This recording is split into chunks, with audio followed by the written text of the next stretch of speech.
Hi, everyone. Welcome back. I'm Michael Sandler, your host on Inspire Nation, along with CJ Lou from the Fired Up with CJ show. Woohoo! Woohoo!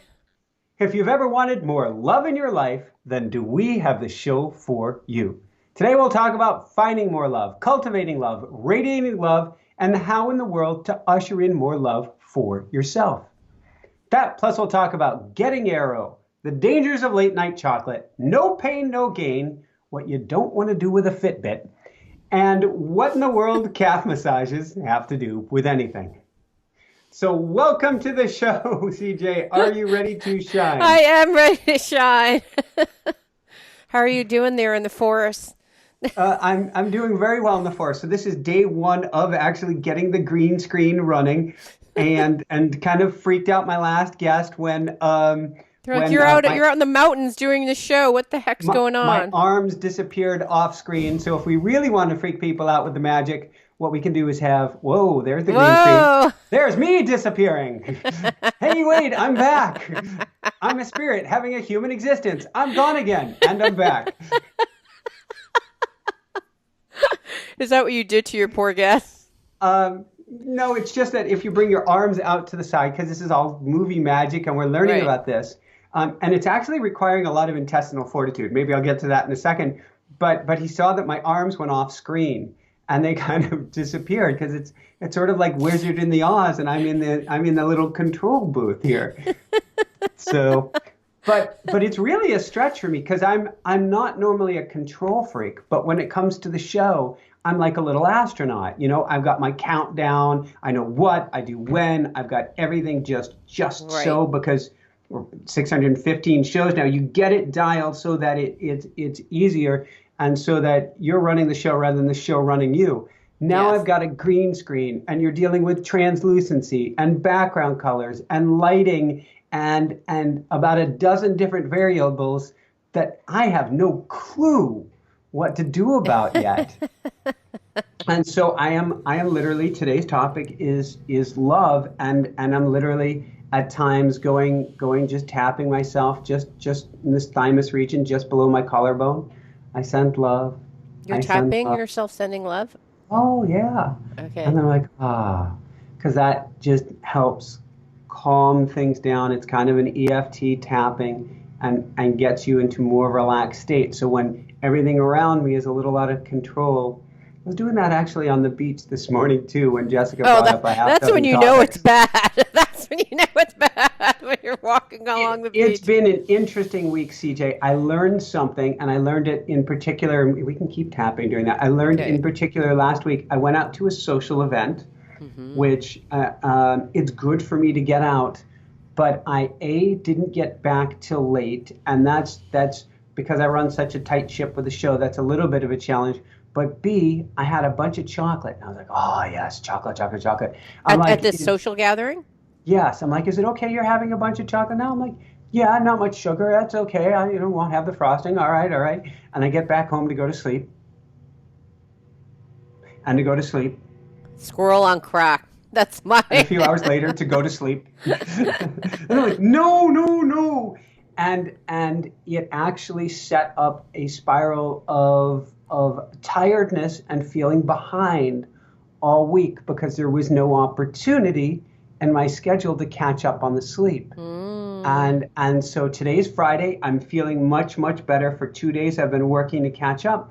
But it's interesting when your sleep level's down, your self love levels are down, your anxiety levels are up, just because when you're not as sharp, and even you don't even have to notice it on a conscious level, but when you're not as sharp, your ego and your amygdala seem to party together to make you feel like things that normally are under control are just a little bit less under Wow. control. I have the exact opposite. When I'm sleep deprived, I care less, so my ego doesn't run amok as much. So when Oh I've wow, then you like need to yeah. be sleep deprived. No, But I don't think so, but it's one of those things that my ego just kicks in and it's like ready to kind of like, oh, I gotta, that kind of thing. And then when I'm asleep, or if I have had a really hard night, all my resistance is down. So I don't put up a fight. My ego doesn't put up a fight because it's sleepy. So I have I exactly the love that. opposite.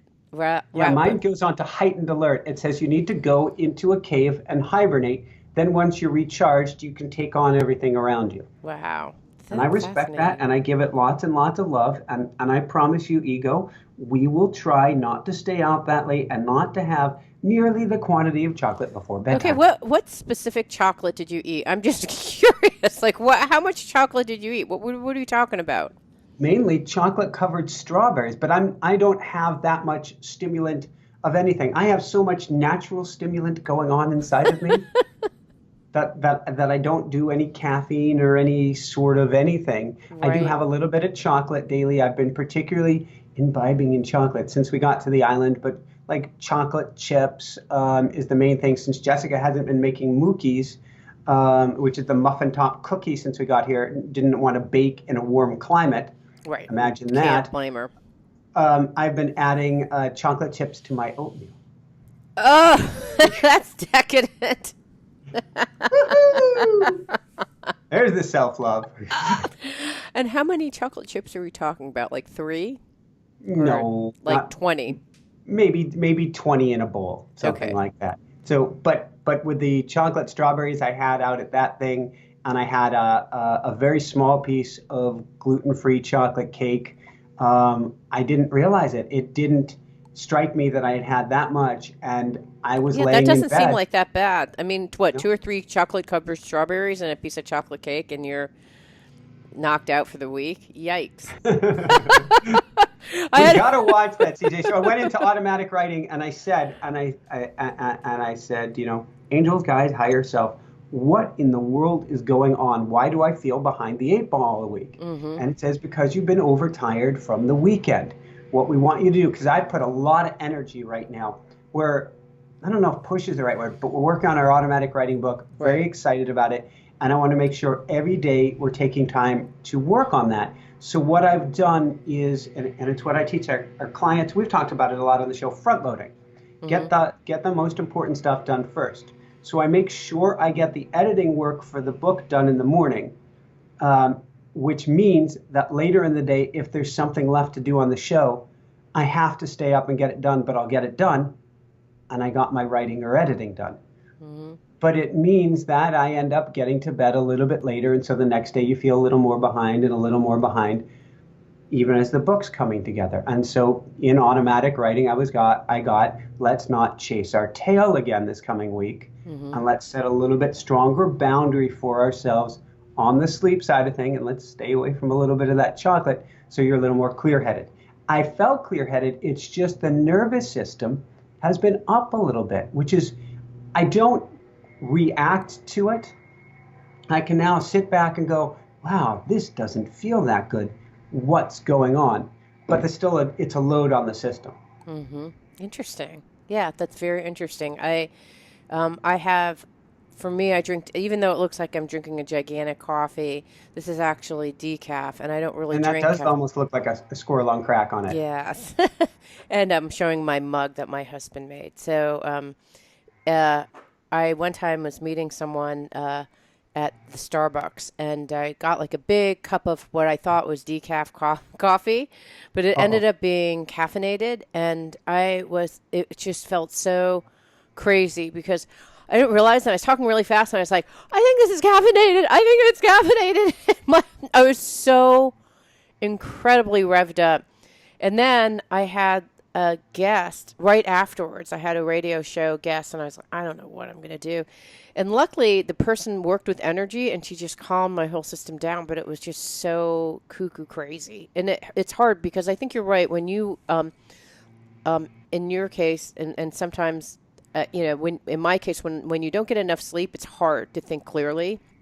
And then when you are revved up with sugar, it just your whole body just goes into and I love sugar and caffeine, so it's also really sad to cut those things out. Are you sad? Are you sad that you can't have that you're not going to have as much chocolate in your oatmeal? Oh, I don't usually. The chocolate and the oatmeal is probably all right. It's the chocolate. I love when you lift the mug up. It's got your husband's name on the bottom It and does. and, and the date. Oh yes. Uh, Gideon 1107. So It doesn't mean cutting back on what I'm doing. It means not being quite as indulgent in the evening, and it also means putting until we get done with this book the most loving thing that I can do for myself, because I know our one thing right now, and our one thing always is the show.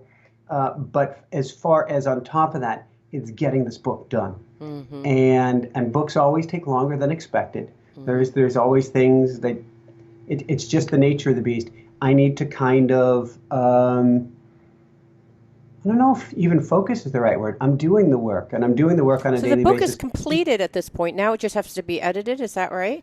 So there are multiple stages. So it's completed, Right. and right now I'm in edit. In the edit mode, not only do you go through and edit the book, but you ask questions. So you say, Michael, do you need to put more details in about X, Y, Z? Do you want to quote about this person here? Jessica, does this section belong here, or do you feel it's better in the beginning, or are they being duplicitous? Michael, you mentioned a text box here, but you haven't put the text box Oh, in. wait. So And so is this like you doing inner dialogue with yourself, or is Jessica writing these notes? so it's not inner dialogue. I will go through in the edits, and then I make notes for myself, or questions for Jessica, or questions for our editor, which will be at the next stage as well. Oh, so you do So an internal, you do your own edit first, and then you actually send it over to an external edit to edit it. absolutely. So Interesting. we'll finish the internal edit, then I go back and answer those questions. Then it's ready for the external editor. Interesting. And So, and this is your third book, right? This is your third of three, correct? fourth book. Fourth. Okay, so you had the barefoot walking, barefoot walking. What was the And third? before that Oh, was the ADHD one? yeah, college confidence with ADD. ADD. Okay, got it. So this is your fourth. Wow. Okay, so this is a process that you've developed over time. We're still fine tuning it. I've become a better editor, although this one's been a bit of a challenge for me. It, it's fascinating. Automatic writing is something we've been teaching for years, and we teach more of what we learn as we're going through this process. The book itself has kind of morphed. In the beginning, first off, I wanted it to be a book for everybody. You don't have to be spiritual. You don't have to believe in anything. You can still get some benefit out of automatic writing. And that's how it started. And so it was kind of despiritualized in the beginning, you could say. However, whatever you want to call it, higher self, higher source, angel spirits, guides, whatever you want to call it, the more I would write in the automatic writing process. So it's a book on automatic writing that I would do in automatic writing, Right? started to come out more and more until the second half of the book is a somewhat of a Paul Selig book, Oh, meaning wow. the How guides fascinating. the guides are giving me the book by the second half, which is beautiful, and there's dialogue with me going back and forth with them, but it's an evolution over the first half of the book, which is Right. So there's okay. kind of like like a transition from like a voice, which is like your voice, to all of a sudden like an automatic writing voice, which is different, I presume. Yeah, and it's not even such a clear distinction because there were a few early chapters I needed to go back to, and then they're like hat, and they've come out to play. So introduction is going to be them. Chapter 1 is me. Chapter 2, they jump back in, and then chapters 3, 4, 5 is more me with them starting to poke their head through the door. Before all of automatic writing is really you're developing a relationship with your higher self, higher team, angels guide the works. And it's sort of like learning how to throw free throws. In the beginning, you don't know how to throw any of them. You're terrible at it. But over time, you start to develop the neural pathways and you get stronger and better at it. The more I'm doing automatic writing for the book, the more I'm developing that neural pathway and the more clearly they're coming through. Okay, got it. Interesting. Wow, that's fascinating. Okay, so what are some of, oh, can you share some of the ahas for you just personally from doing it? That's an excellent question. Um, and I don't know that I can. I'd have to actually dive in and read the work. One of the fascinating things is they tell me about automatic writing, and it's something I teach the clients, is writing, doing your automatic writing in the morning which you don't have to spend that long on, you must come back to midday. And the reason you must Oh, come back to it is the writing is done in a hypnagogic, half awake state. mm-hmm. You're kind of in that sleepy state. In fact, you being extra sleepy can actually help your automatic writing. Mm-hmm. The trick is when you're in automatic writing, your prefrontal cortex or prefrontal lobe, excuse me, prefrontal cortex and frontal lobe kind of shut down, and the back parts of your brain that are associated with consciousness and meditation, they light up, which means your short-term memory powers down. So you're writing, you're getting profound words, guidance on your life, guidance for the day, for your family, for your job, for everything. And after you're done, you don't remember a darn thing. You're like, wow, that was cool. What did you say? Or what did you get? Well, I have no idea, but it was cool. Yeah, actually, the And next so, day I read it the next morning. I was like, wow, that was really interesting. I don't even remember that. So that explains why that happens. That's fascinating. exactly. Yeah. So that's one of the things I've learned through the process. They've helped me dial in an evening system by which you can detach yourself from the goings on of the day, so that your brain really quiets down quickly in nighttime rather than ruminating on what took place through the day. And so that was a powerful one. And for myself personally, they said, Michael, you've had a lot of challenges in the past with nightmares, and Jessica will testify to screaming dreams. And particularly, I think I mentioned a year and a half ago when we started the show, I'm like, the more successful we're getting, the more I'm getting blowback from my ego that's coming out in my dreams at night.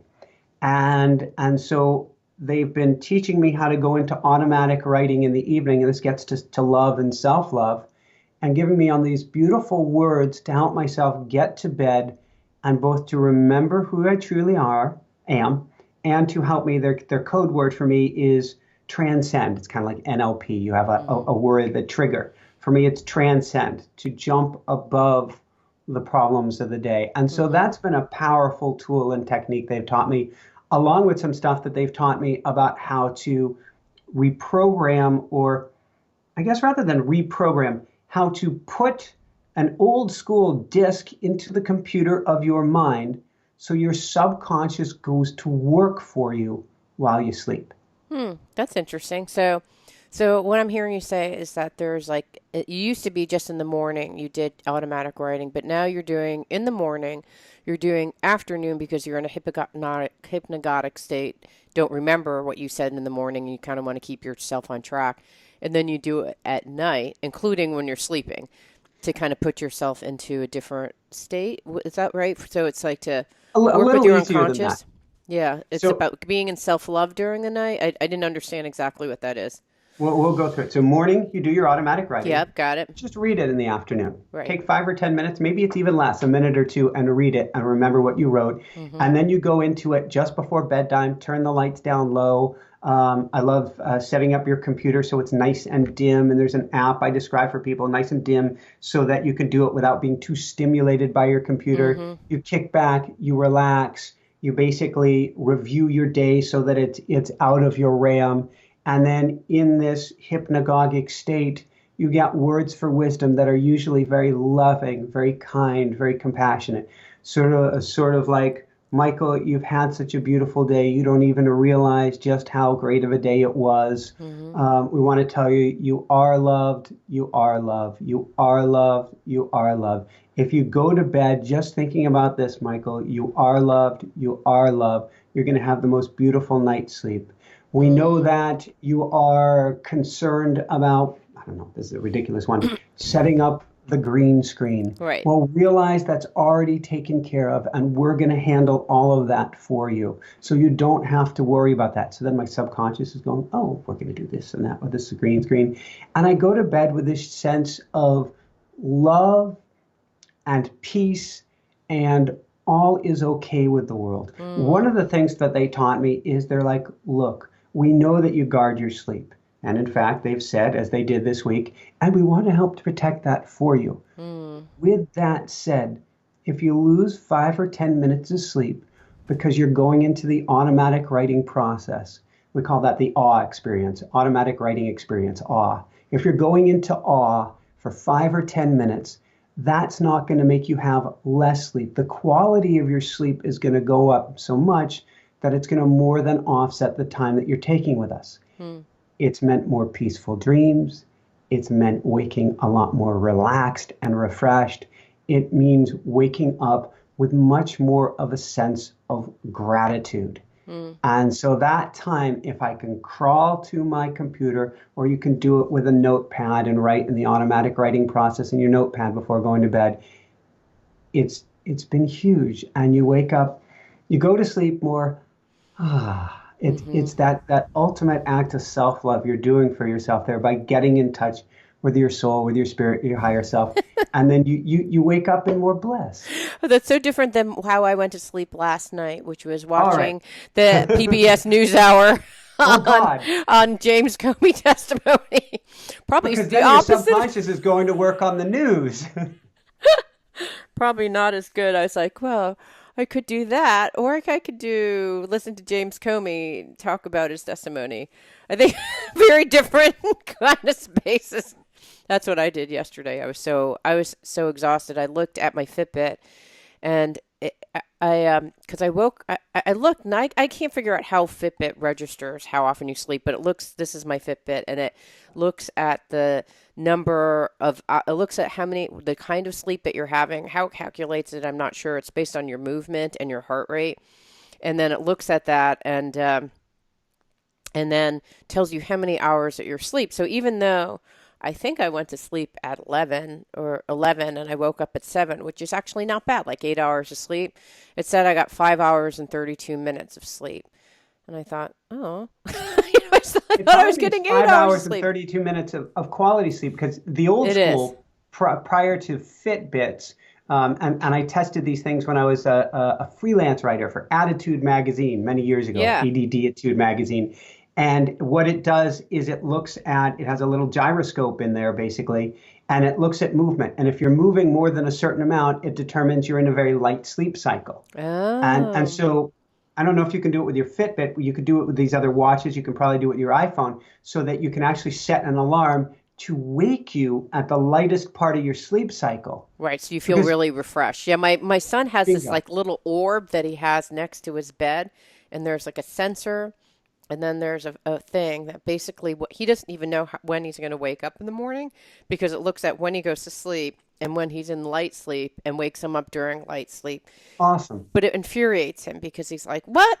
Oh my God, it woke me up at like 6:10. So it's going back to what you had said with your channeled writing, which, you probably think, what, like 20 minutes earlier? Really? I really want that extra 20 minutes so I could wake up at 6:30 in the morning versus, 6:10. I studied this from a scientific perspective, waking up in the deep REM cycle. So if he had gone into his next REM cycle, and at 6:30. is actually, I want to use even the term, I'll be dramatic, catastrophic for his immune system and his ability to think for the day. Really? Because it's very jarring on the system. Interesting. So getting up at that lighter part of the sleep cycle is huge. It's why we try to train ourselves not to use an alarm. And if we use an alarm, to have it on very quiet, so we only wake up when the body is ready to get up. Right. Okay. Well, within reason. Right. I don't know. I always think every second counts, but I don't know. Like my watch doesn't do that, so I haven't necessarily gotten up at some odd time. But the Fitbit, though, is my pal. I don't know why you said what you don't want to do with the Fitbit. Well, I didn't know where you were going at. I love my Fitbit. It's telling me how many calories. It's saying, Are you getting your 10,000 steps a day? I do about, on average, like 15,000 steps. And awesome. So, and it gives me kind of reminders when I need to get 250 steps in before the hour closes. And so I do things now where, just for people who don't have a Fitbit, one of the things, and you and I have talked about this, that a lot of people say about concentration is that you want to concentrate for periods of time versus right now we have a distracted mind, we have the cell phone, we have email, we have all these kinds of alerts. But if you can just concentrate for a certain period of time, but then also know that at a certain point of time, there's a diminishing returns when you focus on for too much, because your body has been sedentary, probably in a fixed position the whole time, and that's bad for your body. So within the hour, So what Fitbit does is 10 minutes before the hour closes, it gives you a forewarning on how many steps you still need to do in order to get 250 steps every I hour. love that. Yeah, and I do love that. So I find myself reading a book and I'm just walking around the house reading a book. I need to get my 250 steps in. But I do think that it's helped because I've been doing a lot of sitting down and as my PT says, sitting down on my big fluffy pillows known as my butt. Oh no. He calls it big fluffy pillows. He's like, so we sit on our big fluffy pillows. I was like, you mean my butt cheeks? So you sit on your fluffy pillows. And then what happens is these muscles, right? These muscles right near your hip. What are they called, Michael? These muscles. Probably your hip flexors is what Yeah, you're your talking hip about. flexors shrink up. Your hip flexors shrink up, and then what happens is you try to stand up, and it's hard for you to stand up because your your your bum is actually like a little duck waddle, Pelvis tilt. pelvis Pelvic tilt. tilt Yep. versus pelvis tuck. And so we go up and we're like, I better get up. And then we forget how we get into a place where our back gets strained, which is why so many, if you talk to the chiropractic, the reason why they know so much is because people or any doctor, right, who has back pain, it's always I think very often is the case that we sit too often, our hip flexors shrink, and as a result, we actually are contracted, and as a result, we don't have the right tilt on our pelvic, and then when our bum is not necessarily contributing to the whole equation, and then we have problems with our back. So that was the thing I learned today, but the Fitbit is helping me by just getting up and walking around a little bit each time. But still, I have problems. Even doing that, my back still hurts. So, but I love my little Fitbit, and it tells me that it told me a little report that said I need to actually eat breakfast because I'm notorious for skipping breakfast. But what happens is I'm eating more than 50% of my calories during dinner because I've created a deficit in the morning. So if I can do a level loading more in the morning and then less in the evening, that actually helps with weight loss because your system slows down, so you're not, if you're a fire and you're stoking the fire, in the morning your system's like, I'm ready to go, and then you're like, there's no wood in the fire, and then in the evening your system's like, I'm powering down, and you're like throwing a whole bunch of wood in there trying to figure out, and your system's like, no thanks, I don't want to do that To now. put that in layman's terms or in Ayurvedic terms, if you eat a lot before you go to bed, not only do you have not effective digestion, which means you're holding on to more of the food, you're not getting the nutrients out of it, and maybe most importantly, you're not getting as deep of a night's sleep because it's trying to deal with all the food that's still in your belly. Oh, I didn't know that. That's interesting. It affects your Another like quality of sleep. little nutrition. So it affects your quality of sleep, and then you're not digesting as well. It totally makes sense, right? You've just got a big bucket of food in there sitting around and your system is not ramped up. It's not supposed to be ramped up to digest and then you've got probably hard to sleep. That totally makes sense to me. The other thing a little food tip that I got, we were talking, my sons just had their physical and the doctor said, all these protein drinks, we were talking about calcium and the importance of getting calcium, especially in the early ages, because you want to have strong bone development. And it really just happens through this, from, I don't know, from 0 to 21. So it's really important to get calcium. And he's saying, really, if you drink 3 glasses of milk, that's really what you need for calcium and protein and all these other things. And he said, the problem with protein is people overdo protein. Really what you need is to have about 20 grams. First, it's dependent upon your weight, how much protein you have. And then he said also, the big push is now protein, everything. And people have more than, a general rule of thumb is you don't want to have more than 20 grams of protein in a meal. And if let's say that you have these high protein drinks that you get for muscle building that have, I don't know, you drink 2 of those high muscle, 220 grams of protein drinks, basically your body takes the excess 20 and turns it into fat, which I thought, I didn't know that. Did you know that? Because you probably know all of this already.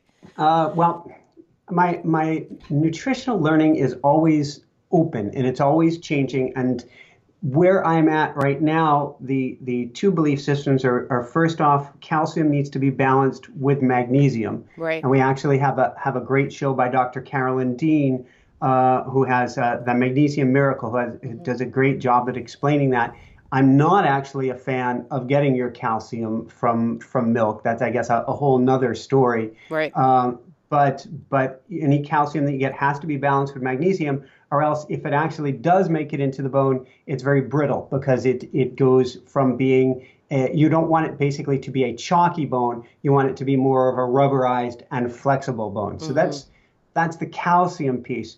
The protein piece, we've had several guests on the protein myth and how excess protein actually triggers cancer and diabetes and so many things. It's a rich man's disease. And that it's a complete myth that we need a lot of protein. That came out of the dairy industry, the meat industry, and stuff that took place 30, 40, 50 years ago that we haven't been able to get past that. And the literature doesn't back up a high protein diet. Now, I hear a lot of beautiful, loving paleo people saying, wait, paleo's great.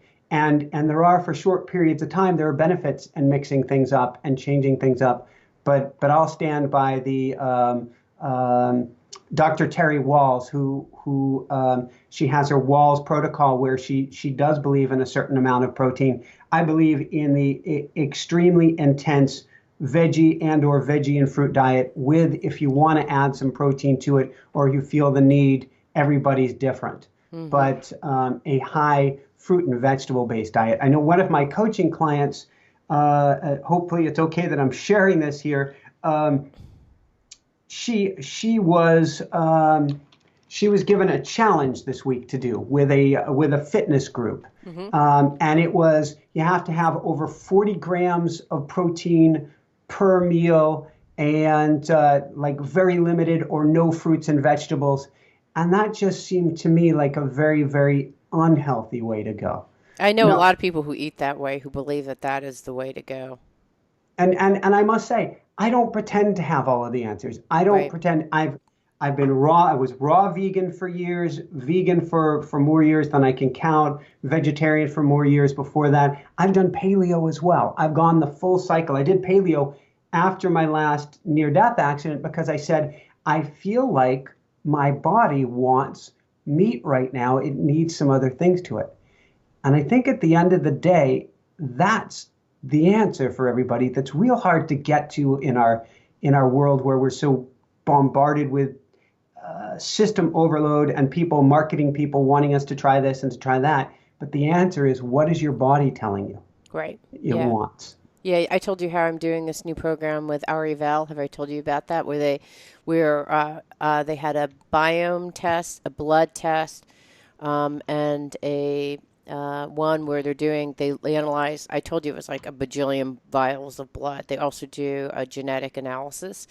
And then as part of that genetic analysis, they give you a sense of things like, I said my weight goal is to be what I weighed in college, but I don't even know if that's a realistic weight goal. So I don't want to have it unless it's like, if it's ridiculous and unhealthy, then I don't want to have it. And she said, we'll be able to look at the genetic tests and actually see what your ideal weight goal should be. And I thought, whoa. That's super cool.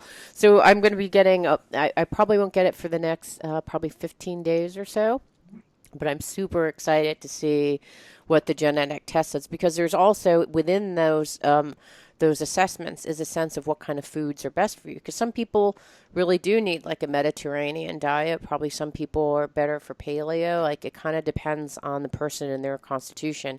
And I said, well, do I have a sense of how much protein I should eat? She said, we'll be able to tell that from your genetic test, which I just think is fabulous. So I'm so excited to get the results of this program to see what it's all about. And I'm amazed at the science that's out there that can give you this information about monitoring your health in ways that I think were unimaginable before, that you can just look at someone's genes alone and tell, I think it's been well known that you can actually look at the genes and get a sense of the things that you're predisposed to. My father had diabetes. Am I predisposed to diabetes? Those kinds of things. But, what's an appropriate weight goal? Like, that's super cool, I think. Yeah.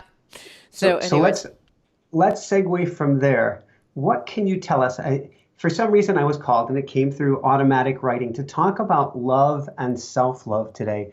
Are there any ways, because you've been going through a lot of challenges recently, are there any ways that you've either been trying to crank up the love for yourself or for others? Yeah, it's funny because I I realize that I have this idea of no pain, no gain. It's something that's very rooted in our societal belief system. You know, you have to actually work hard. It's a Protestant work ethic. Work hard, you know, and then after you work hard, you'll actually make gains. And I have no problem with working hard. But then I also question, oftentimes we work to the level of not giving ourselves self love. So I started looking into that idea of no pain, no gain, and wondering, one, maybe it's appropriate at a certain age in your life. There's this no pain, no gain, right? So even when you think about, you know, when you're 18 to 22 or 18 to 25, when your hormones were going crazy as a guy, right? That's when you can actually make the most gains in your muscle. There's like a time when that actually is true, that you can actually work out really hard and have muscle gains and that they'll stay with you for a long time. But then, is that true when you're 55? I don't think so. Like, I think that's when your body, going back to the sleep, maybe that's the time when that whole no pain, no gain thing is not so intelligent and not so loving as a way of I'm gonna operating. I'm gonna say no pain, no gain to a certain amount. Hmm. I'm thinking back to my Olympic training center days and training back then, and you're right. You needed a lot less recovery time Mm-hmm. when you have all those hormones raging through your body. You got all Mm-hmm. this testosterone going. You recover a lot faster. But I still think there's a certain amount of listen to the body that in this culture we're not trained to do. And so we often, young athletes in particular today, rip themselves up and get Mm, lots of injuries that they didn't need to because of that no pain, no gain. right. So I think a certain amount of kind, gentle, easy, good, even back then. Now, if we fast forward to the 50-year-old or something, there's a lot less testosterone going on, both male and female, and so you don't recover nearly as quickly. So it's okay still. Like I'm 46 now, and I was joking at the beginning and saying talk about getting arrow, and I'm really, for some reason I flipped to the on switch right now. My triathlon gene, is there such a thing? I flipped the on switch and wanting to get faster and running, which I've done for a long time, in my swimming, which I'll do Mm-hmm. right after this, and my cycling, and I'm really want to get this dialed. And I love going fast, which Right. means pushing hard, but I do it from a loving, gentle place. It's a very different attitude. What does that even mean? So you're pushing hard for yourself to run faster or swim faster. What does a loving attitude look like when you're doing that? So in the old days, it could be, please forgive me, everybody. Come on, you mother beep, Yeah. and get your beep in gear and get your beep and go beep, beep, beep.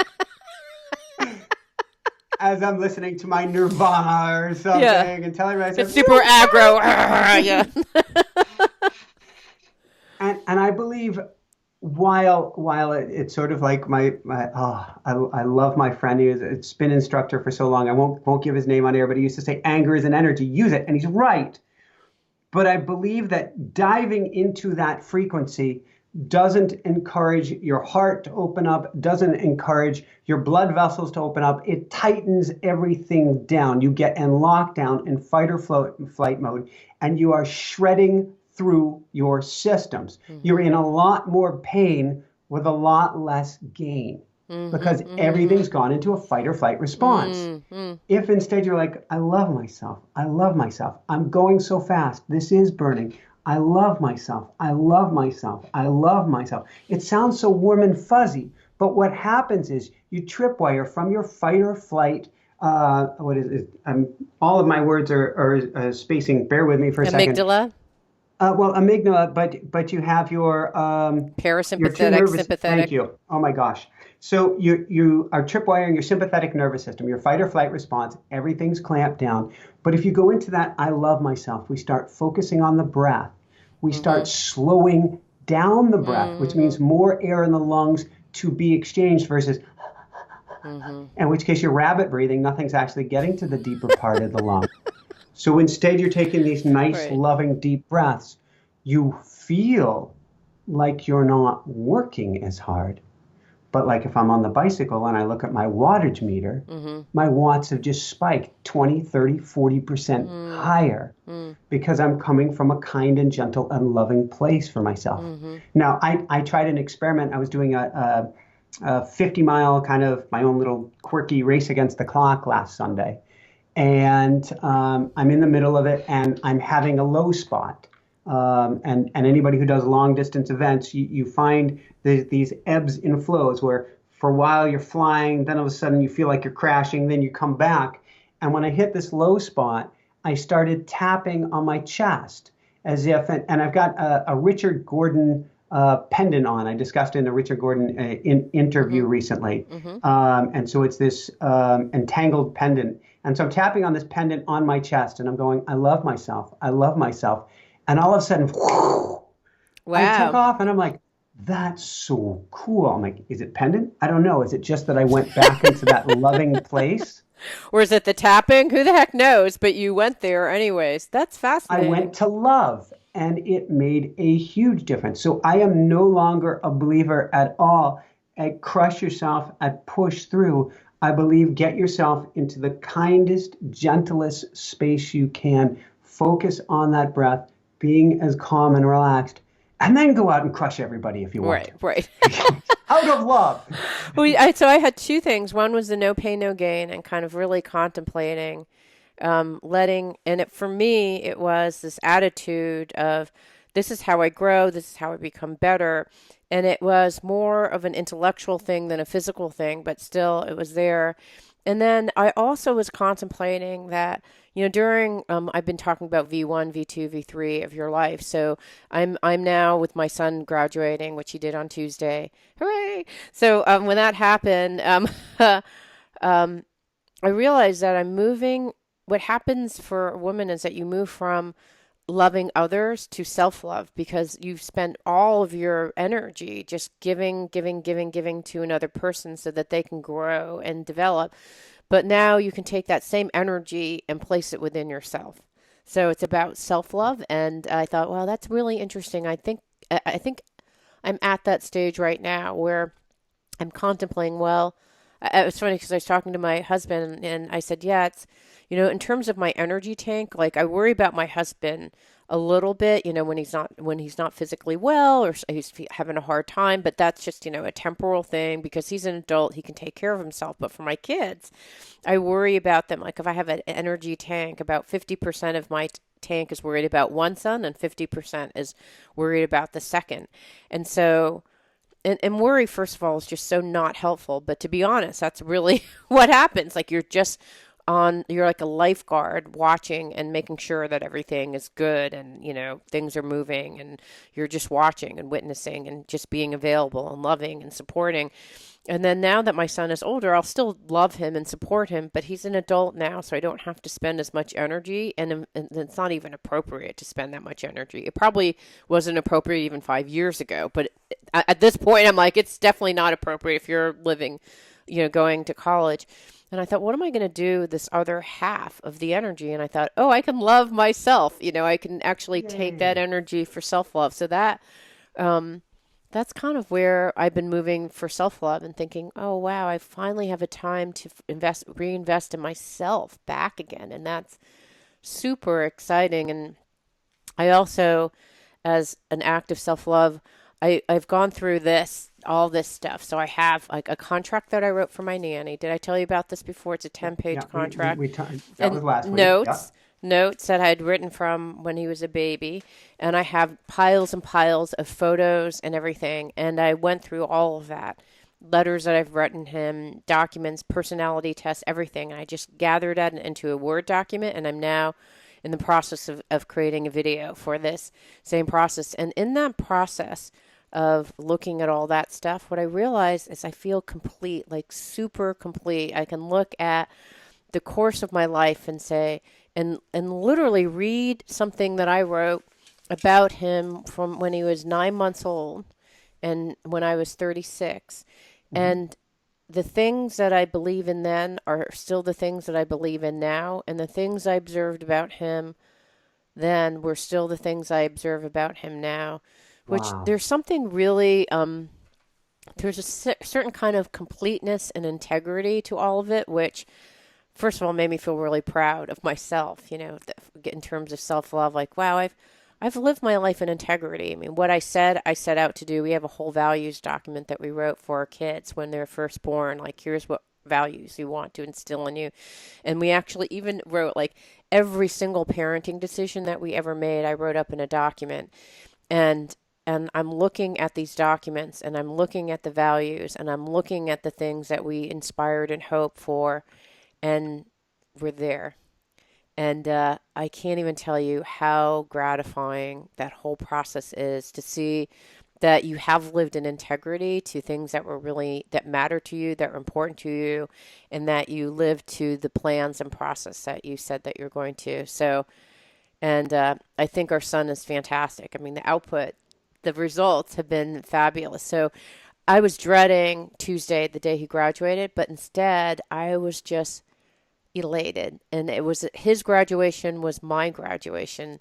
I'm Wow. moving to the next phase of my life. And I just felt this certain kind of elation of going like, I did it. Like I spent 18 years of my life and I did it. And I did a fantastic job. And I did it in a way that's integrity. Like there's a sense of integrity and wholeness in everything that we've done as parents. And so I was just, I didn't even cry. I was just like, if it was like tears were coming out of just utter happiness, but not sadness. I mean, a lot of those things, which was very different than when I talked to you last Friday, a lot of those things just clicked into place. And I was just so utterly like blissed out when he graduated. And I'm still, I'm going through a little bit of anger issues, like as you can see from I was like yelling my head off at the T-Mobile person yesterday. Oh no. But generally speaking, there's a sense of completeness. So that's the ending of the last chapter and beginning of a new chapter that's starting for me. So it Were was very you able exciting. to? Because we have to give a call to our internet service provider because it is such a slow upload speed, and we're only in this house for 3 months, Hmm. and they're wanting to charge a fee which we'll lose in 3 months to get any faster speed. Mm. And so I have to crank up my self love in order to speak with them. Were you able to crank up or self love, Oh no, crank up the I love was for them? yelling and screaming the entire. I think I had she actually ended the phone call with, "Ma'am, despite all your expletives." Oh no. I was like, I think I haven't become unhinged and unglued like that.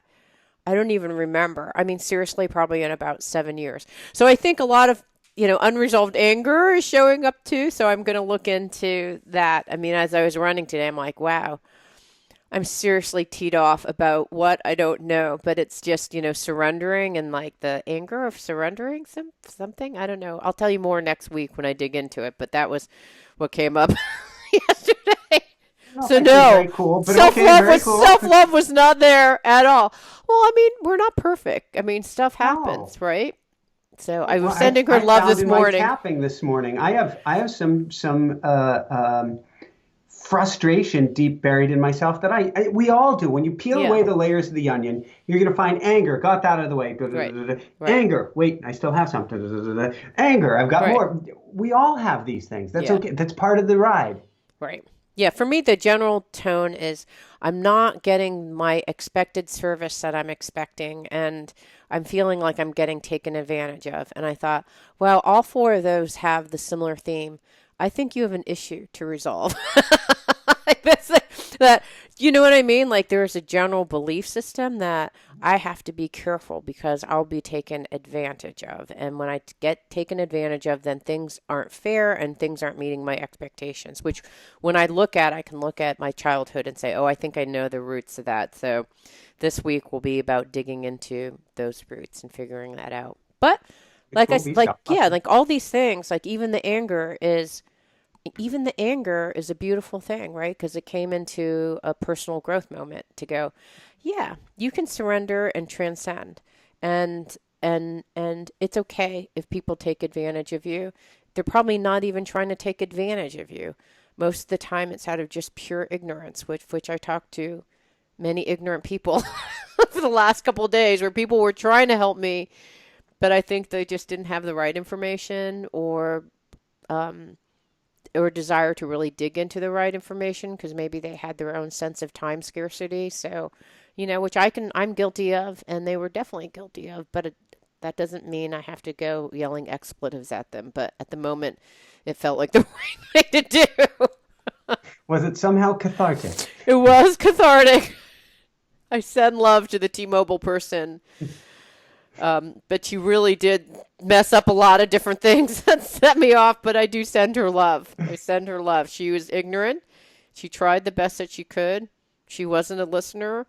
All those things probably have good roots from her. Like, there's probably good reasons why she's doing those things. I don't know what they are, but it was just an explosive, not good scenario. So figure out a way to get us into a positive note, Michael, as we wrap up. Based on that. Jessica's been running her tail off, and one of her calves has gotten a little bit tight. And so I am taking time. I know you got to get rolling here. Yeah, I just realized it's 11:34. I have to wrap up at 11:30. So I'm going to go with negative time. Okay. I've been taking time each day now, each night before going to sleep, to lovingly work on her calf. And even when I'm exhausted, if I take just a little time to work on her, it's helping the relationship, it's helping our bond, it's helping everything by thinking of her and adding a little love to the situation. That's so if nice. you've got those around you with sore calves or whatever, take a little bonding time with them. Share the love with them. That's all I got. love it. All right. Woo-hoo! For everyone out there, this is Michael Sandler and CJ Liu saying, be well, have fun, share the love, be the love, send the love, and bring it home to yourself and shine bright. Woo! It means so much to me that you're listening to the show and would love your support in any way by giving me comments below or to subscribe to the show or share the show with friends. Thank you again for your support. Love and blessings.